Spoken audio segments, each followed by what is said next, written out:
Keystone presenting Viram, truly independent AI homes, 0% no other charges. போரூருக்கே இது புதுசு at Kattupakkam Porur. காட்டு பாதையில் போயிட்டு இருக்கும்போது ஒரு சின்ன சத்தம் கேட்டது, ஆந்தை உழையிடும் சத்தம், இப்படி இதெல்லாம் வந்து சொல்லுவாங்க இல்லையா. அந்த மாதிரி ஒரு என்ன சொன்னாங்க, ரொம்ப பின்னோக்கி வந்து இந்த படம் கொண்டு போயிடுச்சு. அப்படி தான் இருக்குது.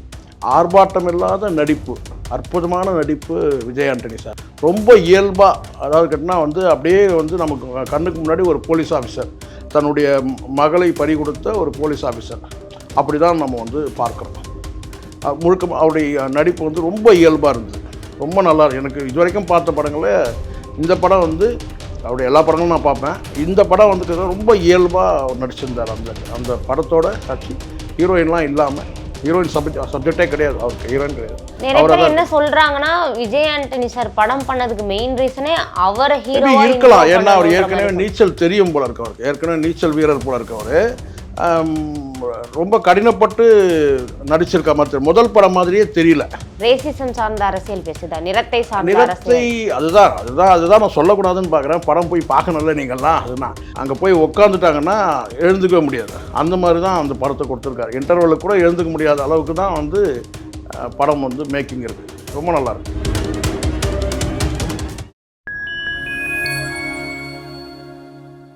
ஃபைன் டைம்ஸ் யூனிவர்ஸ் அனைவருக்கும் வணக்கம்.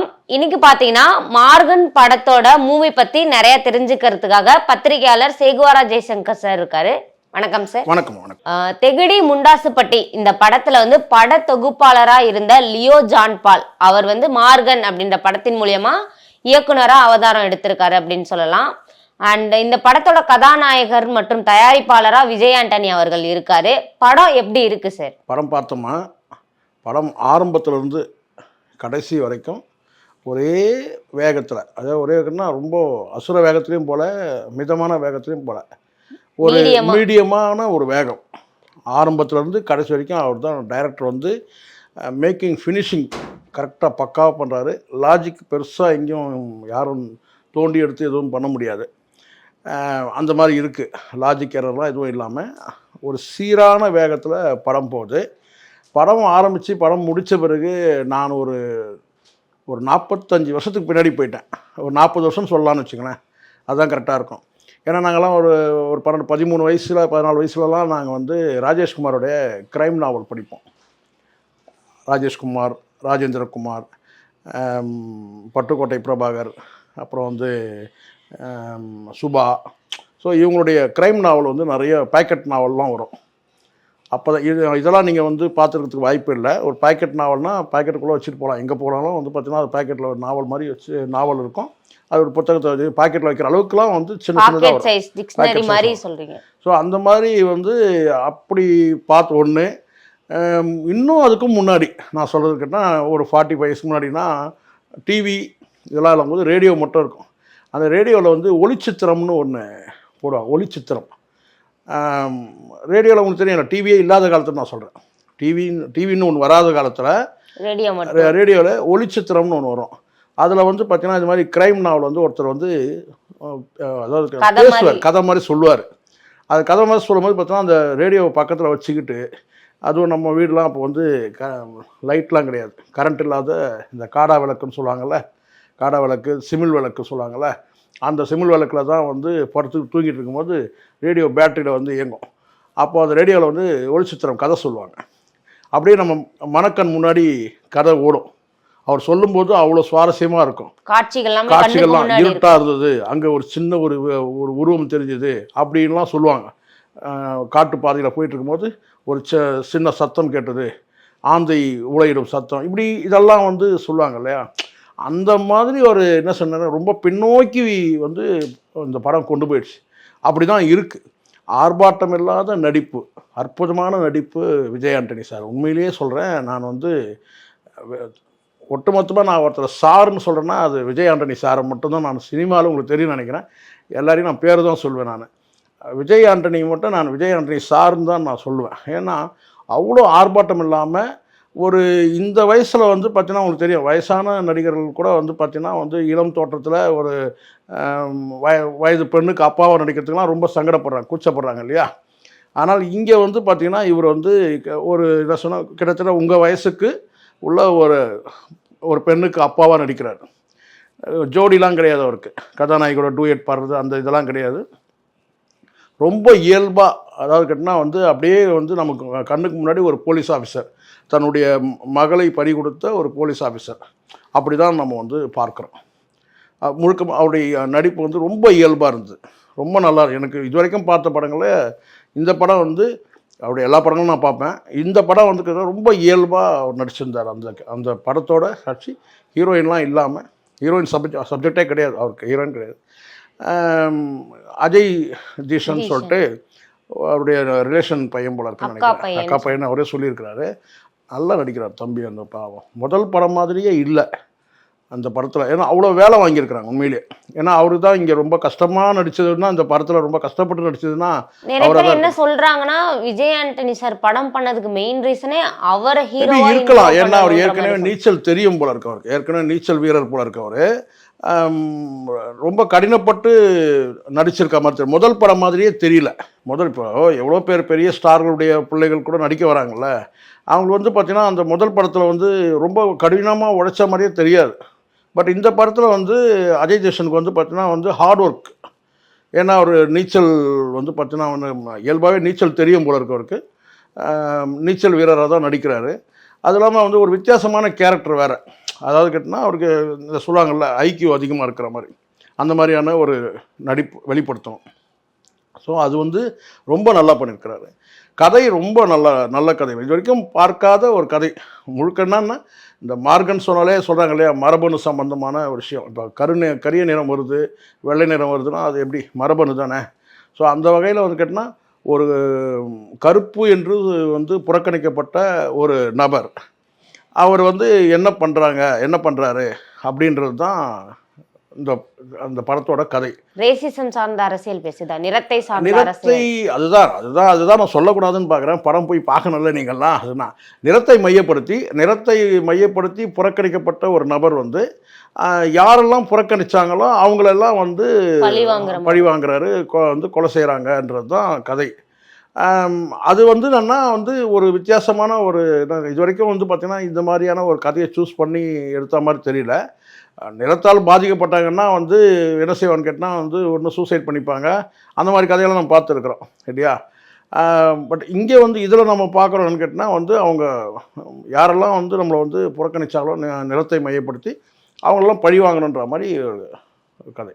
அதை வந்து ஒரு போலீஸ் ஆஃபீஸர் வந்து அந்த சீரியல் கில்லரை வந்து எப்படி வந்து இவர் வந்து பிடிக்கிறாரு, இவர் எப்படி பாதிக்கப்படுறாங்க, கதை ரொம்ப நல்லா. அதாவது எந்த இடத்துலையும் வந்து பார்த்திங்கன்னா வந்து ஒரு கேள்வி யாரும் கேட்காத அளவுக்கு இயக்குனர், இதுதான் இயக்குனருடைய இதுதான்.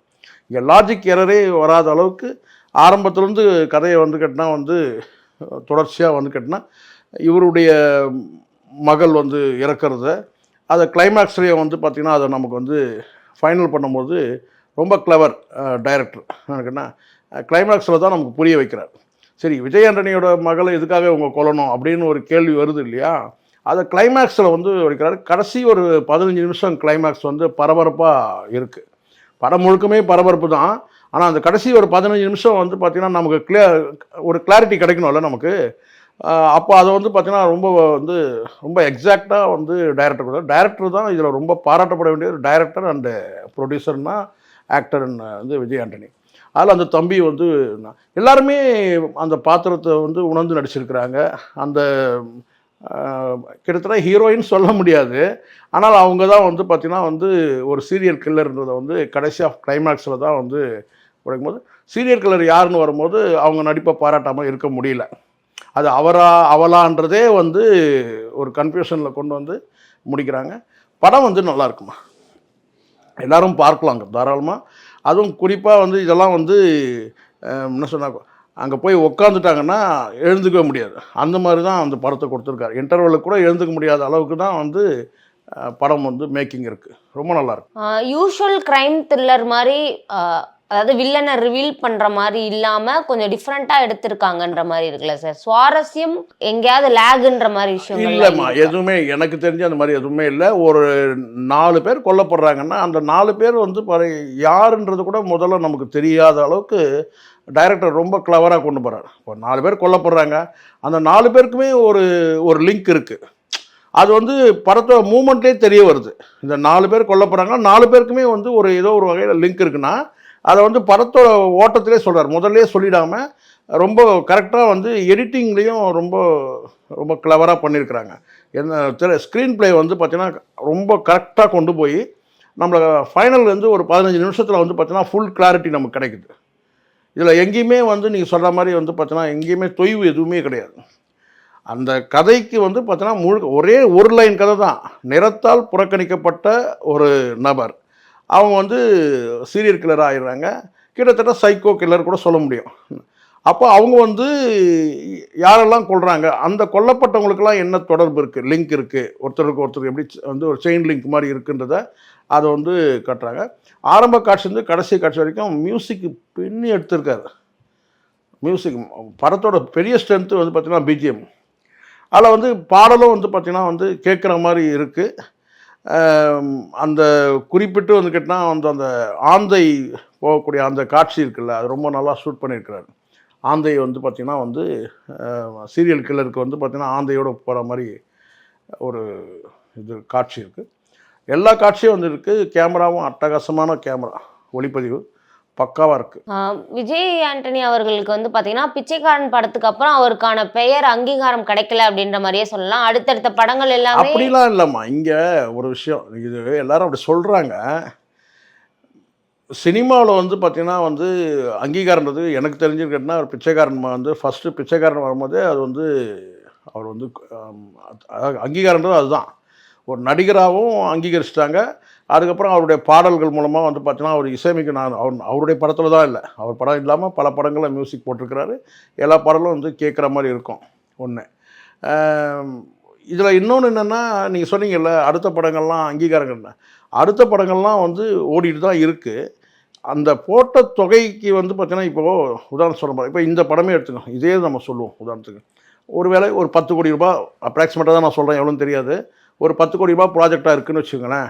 இந்த 10 கோடி ரூபாய் ப்ராஜெக்ட்லேயே வந்து இப்படி ஒரு படத்தை கொடுக்குறாரு.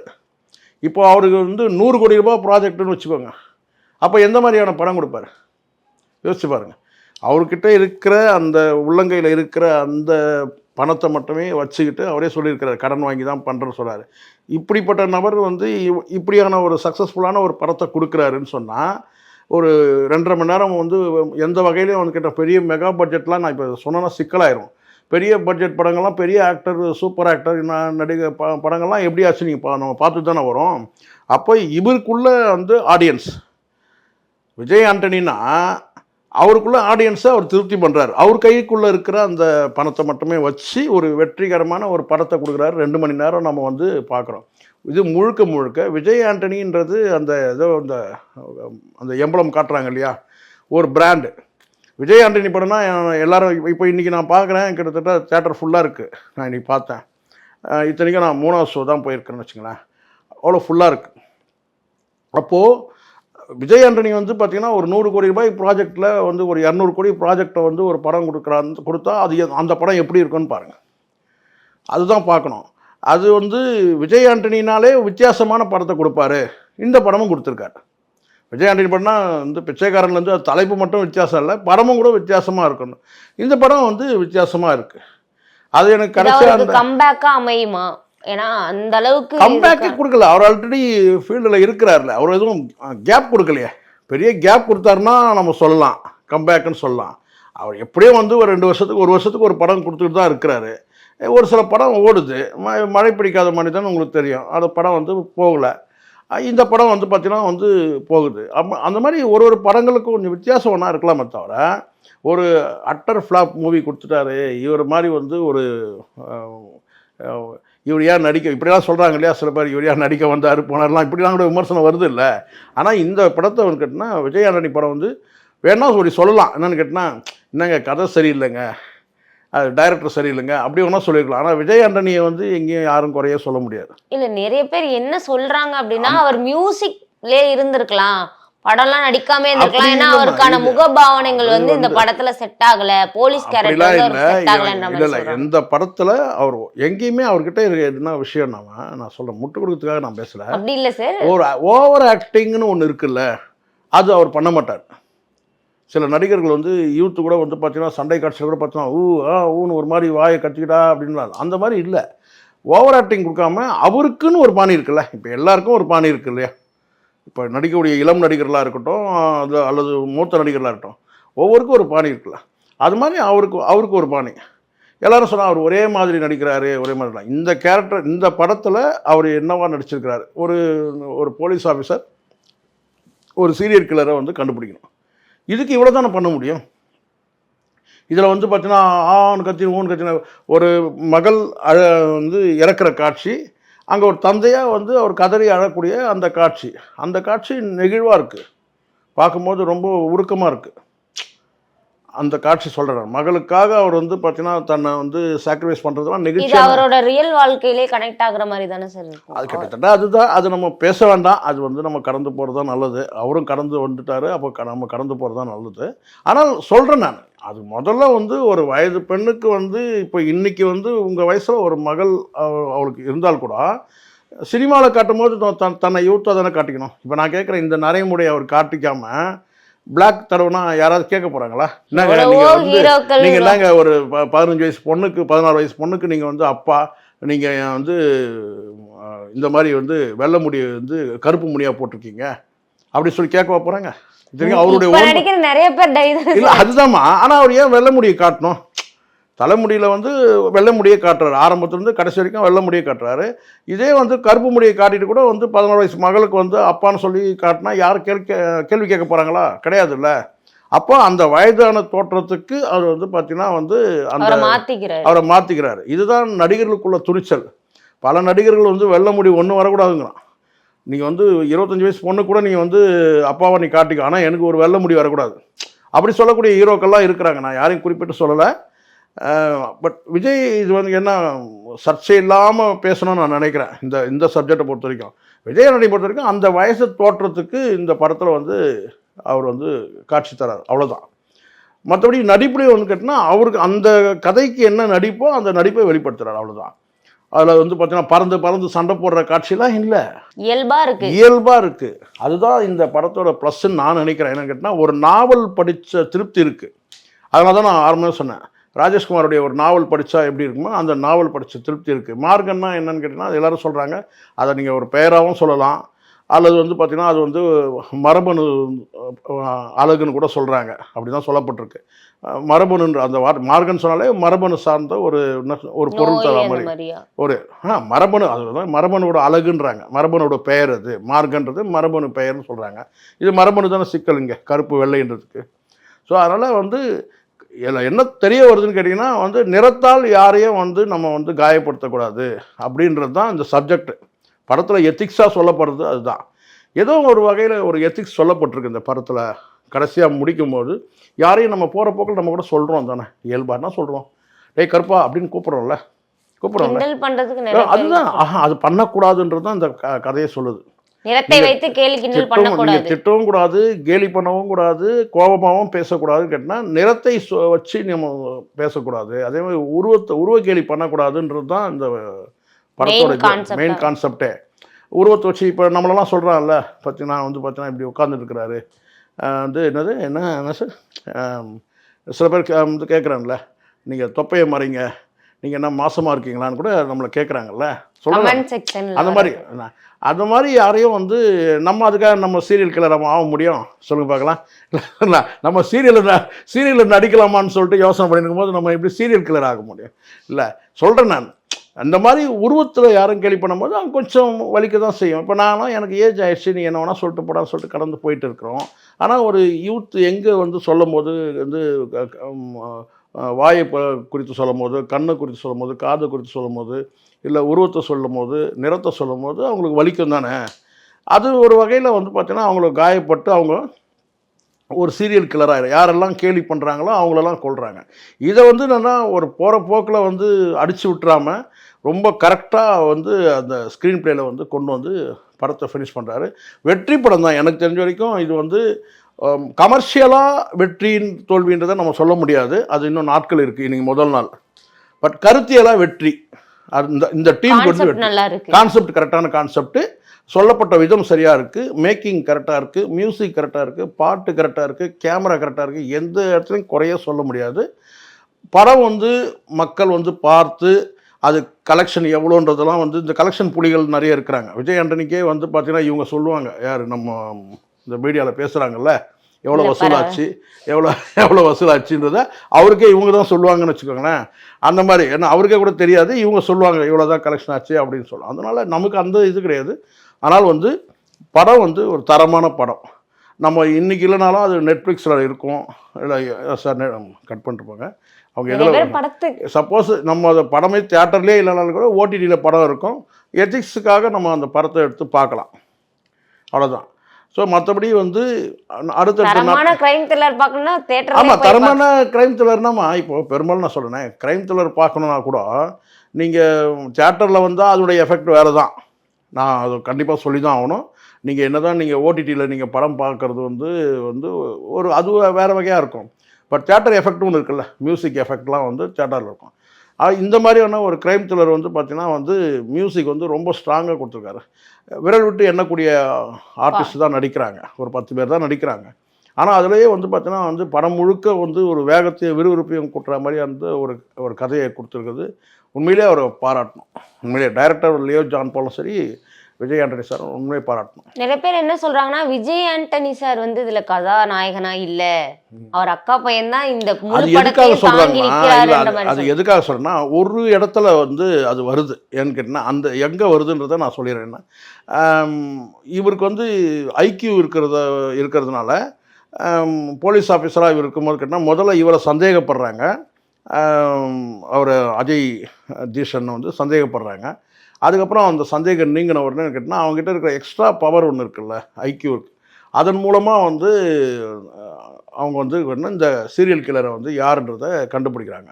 அப்போ விஜய் ஆண்டனியே வந்து பார்த்திங்கன்னா அவர்கிட்ட வந்து சில வந்து கம்யூனிகேட் பண்ணுற மாதிரி சில காட்சி வருது.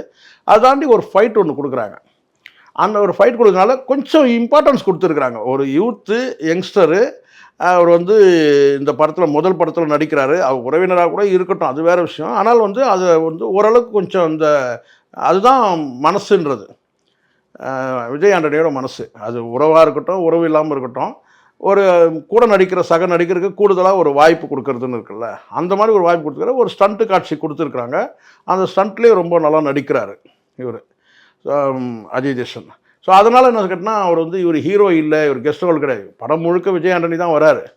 ஆனால் அந்த கூடவே வந்து பார்த்தீங்கன்னா அவரோட சேர்ந்து ட்ராவல் பண்ணுற மாதிரியான ஒரு 2-3 கேரக்டர் இருக்குது. அதில் ஒரு கேரக்டர் வந்து அஜய் தேஷன்.